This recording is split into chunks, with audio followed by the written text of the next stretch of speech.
হ্যাঁ, আমি আসছি। আমার মা। হ্যাঁ, কি হয়েছে মা? আরে কি মা হয়েছে? ঠিক আছে? মা? আমার মা কি ঠিক আছে? হ্যাঁ, যে বসে আছে মা, ঠিকই তো আছে। বসে আছে? মা কি সুস্থ আছে? হ্যাঁ, হ্যাঁ? দেখে তো মনে হচ্ছে সুস্থ। হেই বেয়াদব, আমার মা এই জায়গায় শুয়ে থেকে ওই জিনিসটার জন্য হাতটা বেরিয়ে দিয়েছে, ইনহেলার। তার শ্বাসকষ্টে অনেক সমস্যা, তুই জানিস না এটা?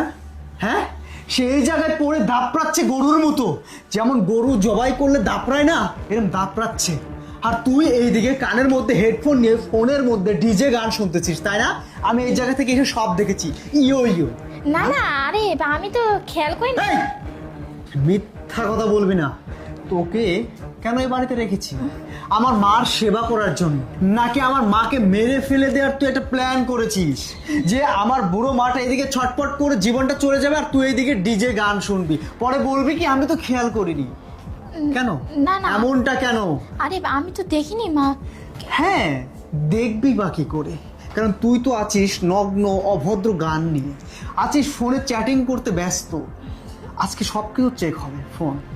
না না, আরে আমি যদি দেখতাম। আজকে আমি যদি সময় মতো না আসতাম, আমার এই মাকে আর জীবনেও আমি তাজা মুখটা দেখতে পারতাম না।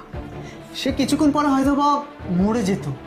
আজকে সময় মতো আসছে জন্য আমার মাটা বেঁচে আছে। কেন? আমি তো এমনটা আশা করি নাই তোমার কাছ থেকে। আরে কোনো বিশ্বাসের কথা বলবো না। হ্যাঁ, আমি যখন যা চাও সঙ্গে সঙ্গে দিয়ে দেই, এক সেকেন্ড দেরি করি না। আর তার প্রতিদান এইভাবে দিচ্ছ? হ্যাঁ, আচ্ছা বাসায় তো তোমারও মা আছে।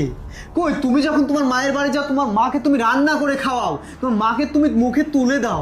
আর আমার মাকে, হ্যাঁ, আমার মাকে মনে হচ্ছে তুমি প্লেট ছুঁড়ে দিচ্ছ। মানে বিরক্ত করে একটা মানুষ, তাই না তোমার কাছে? কেন? আরে আরে আমি তো দেখিনি, তাহলে এত কথা বলার কি মানে আছে? আরে এখনো তুই